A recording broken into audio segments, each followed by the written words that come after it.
Hello friends, study with मैंग के current affair session में आपका स्वागत है। ये current affair SSC, banking, railway, state PCS, CDS, CAPF, NDA और अदर कॉम्पिटिटिव एग्जाम आदि में सहायक होंगे। आज की डेट है 19 अक्टूबर 2020। तो चलिए आज का करंट अफेयर शुरू करते हैं। आज का पहला प्रश्न है, हाल ही में जारी ग्लोबल हंगर इंडेक्स 2020 में भारत कौन से पायदान पर है? Option A 94, option B 80, option C 75, option D 86। देखिए, हाल ही में ग्लोबल हंगर इंडेक्स 2020 की रिपोर्ट जारी की गई है। ग्लोबल हंगर इंडेक्स में भारत 107 देशों की लिस्ट में 94 पायदान पर है।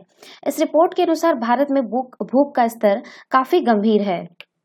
ग्लोबल हंगर इंडेक्स 2020 के रिपोर्ट के मुताबिक 27.2 स्कोर के साथ भारत भूख के मामले में गंभीर स्थिति में है। इसके अतिरिक्त भारत में करीब 14% लोग कुपोषण के शिकार हैं। भारत अपने कई पड़ोसी देशों से अभी भी पीछे है। इन देशों में नेपाल, श्रीलंका, म्यांमार, पाकिस्तान, बांग्लादेश, इंडोनेशिया जैसे देश शामिल हैं। भारत का पड़ोसी देश चीन इस इंडेक्स में 25वें पायदान पर है। 2020 की इस रिपोर्ट के मुताबिक भारत में चाइल्ड वेस्टिंग की स्थिति 2015 से 2019 के दौरान और खराब हुई है। 2015 से 2019 की अवधि के दौरान भारत में चाइल्ड वेस्टिंग का प्रसार 17.3% है, जबकि 2010-14 के दौरान यह 15.1% थी। ग्लोबल हंगर इंडेक्स 2020 की रिपोर्ट के मुताबिक भारत के बच्चों में स्टार्टिंग रेट यानी उम्र की तुलना में कम लंबाई 37.4% है। ग्लोबल हंगर इंडेक्स 2020 के लिए 13 देश ही ऐसे हैं जिनमें भारत आगे है। इनमें प्रमुख देश है Rwanda, Nigeria, Afghanistan, Libya, Mozambique और चाड। बात करें पिछले कुछ सालों में भारत की स्थिति के बारे में, तो 2015 में भारत 93 में था, 2016 में आपका 97 था, 2017 में 100वें पायदान पर था, 100वें पायदान पर, और 2018 में 103 और 2019 में 102 पायदान पर था। ठीक है। उपयुक्त रिकॉर्ड बताते हैं कि भुखमरी को लेकर भारत के संकट बरकरार हैं। भारत में बच्चों में कुपोषण की स्थिति भयावह है।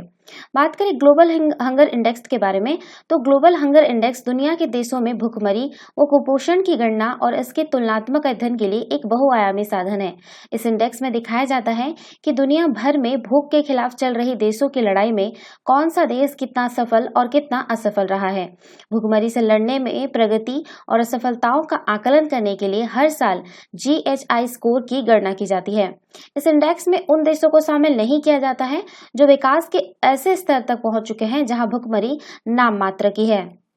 आयरलैंड स्थित एक एजेंसी का नाम है, वो लिख देते हैं कंसर्न। ठीक है, कंसर्न वर्ल्ड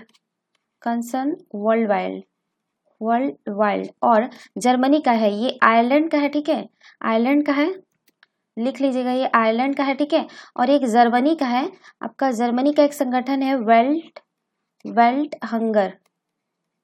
हंगर हेल्फे। इनका एक संयुक्त रूप से ये ग्लोबल हंगर इंडेक्स रिपोर्ट को तैयार और प्रकाशित किया जाता है। ठीक है, साल 2006 में पहली बार ग्लोबल हंगर इंडेक्स का जो है प्रकाशित किया गया था। ठीक है, ग्लोबल हंगर इंडेक्स को मापने के पैमाने के बारे में बात करें तो इसमें अल्पोषण, लंबाई के अनुपात में बच्चों का कम वजन, आयु के अनुपात में बच्चों की कम लंबाई और बाल मृत्यु दर, ये चार उसके मापने के पैमाने हैं। तो इसका सही आंसर होगा ऑप्शन ए 94। चलिए नेक्स्ट क्वेश्चन पे चलते हैं। हाल ही में कौन से देश के राष्ट्रपति ने नई सामरिक शस्त्र न्यूनीकरण संधि यानी स्टार्ट को 1 वर्ष के लिए और बढ़ाए जाने का प्रस्ताव दिया है? Option A America, option B चीन, ऑप्शन सी रूस, ऑप्शन डी ऑस्ट्रेलिया। देखिए, हाल ही में रूसी राष्ट्रपति व्लादिमीर पुतिन ने नई सामरिक शस्त्र न्यूनीकरण संधि यानी स्टार्ट को 1 वर्ष के लिए और बढ़ाए जाने का प्रस्ताव दिया है। राष्ट्रपति व्लादिमीर पुतिन ने वर्चुअल रूप से रूसी सुरक्षा परिषद की बैठक में भाग लिया और इस दौरान कहा कि रूस व अमेरिका के बीच हुई न्यू स्टार्ट संधि ने अभी तक प्रभावी कार्य किया है। हालांकि यह संधि अब खत्म होने जा रही है, जो काफी दुखद है। इसलिए रूस फिलहाल बिना कोई नई शर्त लगाए इसमें पहले वाली संधि को ही 1 साल के लिए बढ़ाने का प्रस्ताव करता है। इस एक वर्ष के दौरान रूस और अमेरिका के बीच नई संधि के संबंध में वार्ता के माध्यम से आवश्यक मानदंड तय कर दिए जाएंगे। व्लादिमीर पुतिन के नई सामरिक शस्त्र न्यूनीकरण संधि को एक वर्ष के लिए और बढ़ाए जाने के प्रस्ताव को संयुक्त राज्य अमेरिका ने नकार दिया है, अर्थात अमेरिका की ओर से निराशाजनक प्रतिक्रिया आई है। अमेरिका के राष्ट्रीय सुरक्षा सलाहकार रॉबर्ट ओ ब्रायन ने कहा कि नई सामरिक शस्त्र न्यूनीकरण संधि सफलता प्राप्त करने वाली नहीं है। नई सामरिक शस्त्र न्यूनीकरण संधि के बारे में बात करें तो स्टार्ट 5 फरवरी 2011 को अस्तित्व में आई थी। दरअसल यह शीत युद्ध के अंत में वर्ष 1991 में हुई स्टार्ट संधि की जगह आई थी। न्यू स्टार्ट संधि फरवरी 2021 में व्यक्त हो जाएगी। अमेरिका और रूस के बीच नई सामरिक शस्त्र न्यूनीकरण संधि के तहत अपने परमाणु शस्त्रागार को कम करने पर सहमति बनी थी। तो इसका जो सही आंसर होगा ऑप्शन सी, रूस। चलिए नेक्स्ट क्वेश्चन पे चलते हैं। हाल ही में यूरोप का कौन सा देश औपचारिक रूप से अंतर्राष्ट्रीय मुद्रा कोष यानी आईएमएफ में शामिल हो गया? Option A Estonia, option B Finland, option C Bulgaria, option D Andorra. देखिए यूरोप का एक देश अंडोरा 16 अक्टूबर 2020 को औपचारिक रूप से अंतर्राष्ट्रीय मुद्रा कोष में शामिल हो गया है। इससे पहले 2016 में नोरू गणराज्य अंतर्राष्ट्रीय मुद्रा कोष का 189वां देश के रूप में शामिल हुआ था। अंडोरा मुख्यतः पर्यटन आधारित अर्थव्यवस्था है और कोविड महामारी ने पर्यटन को पूरी तरह से ठप कर दिया है, इसलिए इसे अपनी अर्थव्यवस्था को चलाए रखने के लिए अंतर्राष्ट्रीय मुद्रा कोष को सदस्य बनना पड़ा। बात करें अंडोरा के बारे में तो अंडोरा यूरोप के पिरेनीज पर्वत की दक्षिणी चोटियों में स्थित है। यह उत्तर और पूर्व में फ्रांस से तथा दक्षिण और पश्चिम में स्पेन से घिरा हुआ देश है, स्थलबद्ध देश है। अंडोरा देश यूरोप का छठा सबसे छोटा देश है और दुनिया का 16वां सबसे छोटा देश है। इसकी राजधानी अंडोरा ला वेला है, जो यूरोप की सबसे ऊंचाई पर स्थित राजधानी है। अंडोरा ने 1993 में संसदीय लोकतंत्र को अपनाया था। अंडोरा की आधिकारिक भाषा कैटलन है। इसके साथ साथ यहाँ स्पेनिश, पुर्तगाली और फ्रेंच भाषा का प्रयोग भी किया जाता है। बात करें आईएमएफ के बारे में तो आईएमएफ की स्थापना जो है वो 1944 में संपन्न हुए संयुक्त राष्ट्रीय मौद्रिक एवं वित्तीय सम्मेलन यानी ब्रेटन वुड्स संयुक्त राज्य अमेरिका में जो हुआ था में स्थानांतरित समझौते के अंतर्गत की गई थी। तो इसका सही आंसर होगा ऑप्शन डी, अंडोरा। चलिए नेक्स्ट क्वेश्चन पे चलते हैं। हाल ही में उत्तराखंड का कौन सा संरक्षित रिजर्व रामसर कन्वेंशन द्वारा मान्यता प्राप्त उत्तराखंड का पहला आर्द्रभूमि स्थल बन गया है? ऑप्शन ए झिलमिल झील संरक्षण रिजर्व, ऑप्शन बी आसन वेटलैंड संरक्षण रिजर्व, ऑप्शन सी पवनगढ़ संरक्षण reserve, option D Naina Devi Himalayan bird संरक्षण रिजर्व। देखिए आसन संरक्षण रिजर्व रामसर कन्वेंशन से मान्यता प्राप्त करने वाला उत्तराखंड का पहला आर्द्रभूमि स्थल बन गया है। संयुक्त राष्ट्र पर्यावरण कार्यक्रम के तहत कार्य करने वाली अंतर्राष्ट्रीय संस्था कन्वेंशन ऑन माइग्रेटरी स्पीसीज की और नए वेटलैंड का प्रस्ताव मांगा गया था। इसी क्रम में उत्तराखंड वन विभाग ने देहरादून जिले में स्थित आसन कंजर्वेशन रिजर्व का प्रस्ताव सीएमएस को भेजा था।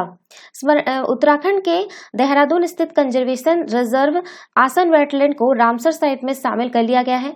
इसी के साथ देश में रामसर साइट की जो कुल संख्या है वो 38 हो गई है। इसी के साथ भारत दक्षिण एशिया में सबसे ज्यादा रामसर साइट वाला देश बन गया है। आसन कंजर्वेशन रिजर्व के बारे में बात करें तो उत्तराखंड में प्रवासी की ऐशगाह माने जाने वाली आसन कंजर्वेशन रिजर्व को 14 अगस्त 2005 में तत्कालीन राष्ट्रपति एपीजे अब्दुल कलाम द्वारा देश को समर्पित किया गया था। यहाँ अक्टूबर में प्रवासी परिंदों का आगमन होता है और ये मार्च आखिर तक डेरा डाले रहते हैं। यहाँ मध्य एशिया समेत चीन, रूस आदि इलाकों से पक्षियां प्रवास कर पहुंचते हैं। बात करें रामसर कन्वेंशन के बारे में तो 2 फरवरी 1971 को ईरान के रामसर में अंतर्राष्ट्रीय महत्व की आर्द्रभूमि पर रामसर कन्वेंशन को अपनाया गया था। भारत भी रामसर कन्वेंशन का एक हस्ताक्षरकर्ता देश है। तो इसका सही आंसर होगा ऑप्शन बी, आसन वेटलैंड संरक्षण रिजर्व। चलिए नेक्स्ट क्वेश्चन पे चलते हैं। हाल ही में चर्चा में रहा शब्द क्वानन क्या है? ऑप्शन ए रूस की तीसरी कोरोना वैक्सीन, ऑप्शन बी एक क्षुद्र ग्रह, ऑप्शन सी एक षड्यंत्रकारी सिद्धांत या आंदोलन, ऑप्शन डी फ्लेमिंगो की एक प्रजाति। देखिए यूट्यूब ने घोषणा की थी कि डोनाल्ड ट्रंप समर्थन षड्यंत्रकारी सिद्धांत या आंदोलन क्वानन को बढ़ावा देने वाली सामग्री को अवरुद्ध करने के लिए अतिरिक्त उपाय करेंगे। उल्लेखनीय है कि क्वानन हाल के दिनों में सुर्खियों में रहा है। ठीक है, जुलाई 2020 में ट्विटर और टिकटॉक ने क्वानन से संबंधित कुछ हैशटैग को अवरुद्ध किया था और इनसे संबंधित कुछ खातों को हटा दिया। अगस्त 2020 में फेसबुक ने क्वानन समूहों पर प्रतिबंध लगाने की घोषणा की थी। वर्ष 2019 में एफबीआई ने कहा था कि क्वानन सहित राजनीतिक षड्यंत्रकारी सिद्धांत संयुक्त राज्य अमेरिका के लिए आंतरिक खतरे हैं, जो कुछ घरेलू चरमपंथियों को पूरी तरह से या आंशिक रूप से आपराधिक या हिंसक गतिविधियों में लिप्त होने के लिए प्रेरित करते हैं। क्वानन के बारे में बात करें तो यह षड्यंत्रकारी सिद्धांत या आंदोलन की शुरुआत वर्ष 2017 के आसपास हुई थी। क्वानन के अनुयायियों का मानना है कि दुनिया का पीडोफाइल के एक गुप्त दल द्वारा चलाया जा रहा है, जो शैतान यानी पिशाच की पूजा करते हैं, और अमेरिकी राष्ट्रपति के रूप में ट्रंप का भी यही उद्देश्य है कि वे इस गुप्त दल को हटा दे और उन्हें दंडित करे। पीडोफाइल वह व्यक्ति होता है जो बच्चों के प्रति कामुकता का भाव रखता है। यह सिद्धांत 3 नवंबर 2020 को अमेरिकी राष्ट्रपति पद के लिए होने वाले चुनाव से पहले मतदाताओं के बीच काफी चर्चा का विषय बना हुआ है। षड्यंत्रकारी सिद्धांतकारों का मानना है कि हिलेरी क्लिंटन, बराक ओबामा और हॉलीवुड अभिनेता टॉम हैंक्स और ओपेरा विंफ्रे जैसे डेमोक्रेट्स एवं वैश्विक बाल सेक्स ट्रैफिकिंग का हिस्सा है। तो इसका सही आंसर होगा ऑप्शन सी, एक षड्यंत्रकारी सिद्धांत या आंदोलन। चलिए नेक्स्ट क्वेश्चन पे चलते हैं। हाल ही में पहली बार देहरादून स्थित भारतीय वन्यजीव संस्थान ने सामान्य सारस के गुजरात से कौन से देश में अपने प्रजनन स्थल और पुनः गुजरात वापस आने के मार्ग को ट्रैक किया है? Option A Kazakhstan, option B Kyrgyzstan, option C Uzbekistan, option D Turkmenistan. देखिए, पहली बार देहरादून स्थित भारतीय वन्यजीव संस्थान ने सामान्य सारस यानी क्रेन के गुजरात से उत्तरी कजाकिस्तान में अपने प्रजनन स्थल और पुनः गुजरात वापस आने के मार्ग को ट्रैक किया है। गौरतलब है कि यह सारस 10 अक्टूबर 2020 को विश्व प्रवासी पक्षी दिवस के अवसर पर वापस गुजरात लौट आया है। वाटला नाम की इस मादा सारस को मार्च 2020 में एक ट्रांसमीटर के साथ टैग किया गया था, ताकि वैज्ञानिक ऐसे प्रवासी पक्षियों पर विद्युत लाइनों के प्रभावों को पता लगा सके। इस परियोजना का उद्देश्य सारस और फ्लेमिंगो जैसे बड़े पक्षियों पर विद्युत लाइनों के प्रभाव का अध्ययन करना और ऐसे महत्वपूर्ण विद्युत लाइनों की पहचान करना जो संभावित रूप से इन पक्षियों को प्रभावित कर सकती है। इस परियोजना का प्राथमिक उद्देश्य यह देखना है कि ये सारस विद्युत लाइनों में सारस एवं फ्लेमिंगो के टकराने से उनकी मृत्यु हो जाती है। इस परियोजना का वित्त पोषण power grid corporation of India limited के द्वारा किया जा रहा है। विद्युत लाइनें पक्षियों के लिए खतरा है। ग्रेट इंडियन बस्टर्ड पर किए गए अध्ययन से संबंधित एक रिपोर्ट केंद्रीय पर्यावरण, वन एवं जलवायु परिवर्तन मंत्रालय ने वर्ष 2019 में जारी की थी, जिसमें कहा गया था कि ऊर्ध्वाधर संरेखणीय के साथ हार्ड वोल्टेज ट्रांसमिशन लाइनें ग्रेट इंडियन बस्टर्ड के लिए सबसे बड़ा खतरा है। तो इसका सही आंसर होगा ऑप्शन ए कजाकिस्तान। चलिए नेक्स्ट क्वेश्चन पे चलते हैं। प्रत्येक वर्ष वैश्विक स्तर पर अंतर्राष्ट्रीय गरीबी उन्मूलन दिवस कब मनाया जाता है? ऑप्शन ए 17 सितंबर, ऑप्शन बी 17 अक्टूबर, ऑप्शन बी 22 अगस्त, ऑप्शन डी 20 अक्टूबर। देखिए, प्रत्येक वर्ष 17 अक्टूबर को वैश्विक स्तर पर अंतर्राष्ट्रीय गरीबी उन्मूलन दिवस मनाया जाता है। इस दिवस का आयोजन का मुख्य उद्देश्य दुनिया भर में ऐसे लोगों के प्रति जागरूकता फैलाना है जो अभी भी गरीबी के अभिशाप का सामना कर रहे हैं। ध्यातव्य है कि गरीबी का उन्मूलन किए बिना मानव जाति के विकास की कल्पना करना काफी कठिन है। संयुक्त राष्ट्र महासभा ने 22 दिसंबर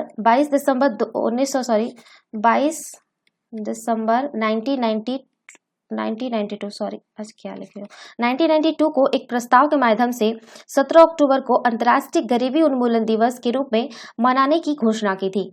उल्लेखनीय है कि कोरोना वायरस महामारी का सबसे अधिक प्रभाव विश्व में गरीब और संवेदनशील वर्ग पर देखने को मिला है।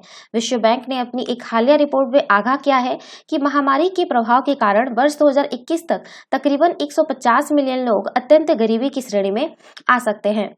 तो इसका सही आंसर होगा ऑप्शन बी 17 अक्टूबर। चलिए नेक्स्ट क्वेश्चन पे चलते हैं।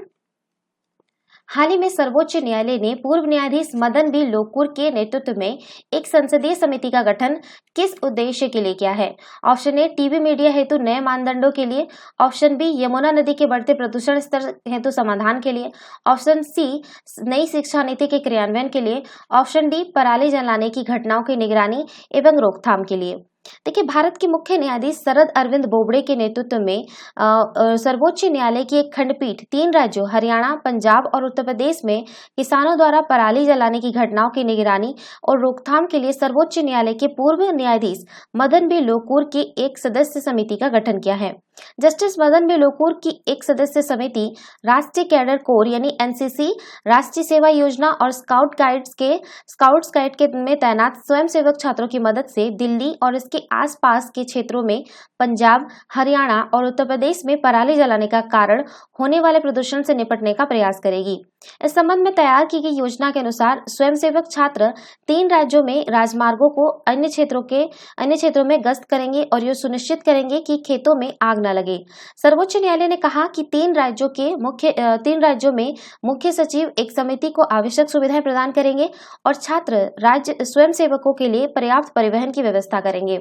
तो इसका सही आंसर होगा ऑप्शन डी, पराली जलाने की घटनाओं की निगरानी एवं रोकथाम के लिए। चलिए नेक्स्ट क्वेश्चन पे चलते हैं। हाल ही में भारत ने उड़ीसा के एक परीक्षण केंद्र से सेना के प्रायोगिक परीक्षण के तहत परमाणु आयुध ले जाने में सक्षम एक स्वदेशी एवं स्वदेश में विकसित कौन से मिसाइल का सफल रात्रिकालीन परीक्षण किया है? Option A Prithvi 2, option B Agni 2, option C BrahMos 2, option D Nirbhay 2। ये ले जाने 2 बार हो गया है, ठीक है। देखिए, उड़ीसा के बालेश्वर जिले के चांदीपुर स्थित अंतरिम परीक्षण परिसर ITR से पृथ्वी 2 मिसाइल का देर शाम 7:30 बजे सफलतापूर्वक परीक्षण किया गया। DRDO की ओर से विकसित पृथ्वी 2 मिसाइल का परीक्षण चांदीपुर RTR के लॉन्चिंग कॉम्प्लेक्स 3 से सफलतापूर्वक किया गया। यह पहली मिसाइल है जिसे DRDO ने integrated guided missile development programme के तहत तैयार किया है। यह मिसाइल 1000 किलोग्राम तक अस्त्र ले जाने की क्षमता रखने के साथ सतह से सतह तक 500 किलोमीटर दूर तक वार करने में सक्षम है। बताते चले कि मात्र 30 दिनों के भीतर ही भारत ने 8 नई और पुराने किस्म की मिसाइलों का सुबह और रात का सफलतापूर्वक परीक्षण किया है। विशेषज्ञों के अनुसार यह मिसाइल तरल और ठोस दोनों तरह के ईंधनों से संचालित की जा सकती है। इसके साथ ही परंपरागत और परमाणु दोनों तरह के हथियार ले जाने में सक्षम है। यह पहला मौका नहीं है कि जब पृथ्वी मिसाइल का रात्रिकालीन परीक्षण किया गया है। इससे पहले कई बार पृथ्वी मिसाइल का रात्रिकालीन सफलतापूर्वक परीक्षण किया जा चुका है। तो इसका सही आंसर होगा ऑप्शन ए पृथ्वी 2। चलिए नेक्स्ट क्वेश्चन पे चलते हैं। हाल ही में भारत की आंतरिक सुरक्षा और रक्षा क्षेत्र में अनुसंधान, प्रशिक्षण और प्रौद्योगिकी प्रबंधन के लिए भारतीय प्रौद्योगिकी संस्थान दिल्ली ने किसके साथ समझौता किया है? ऑप्शन ए केंद्रीय रिजर्व पुलिस बल के साथ, ऑप्शन बी रक्षा अनुसंधान एवं विकास संगठन के साथ, option C border security force के साथ, ऑप्शन डी ए और बी दोनों।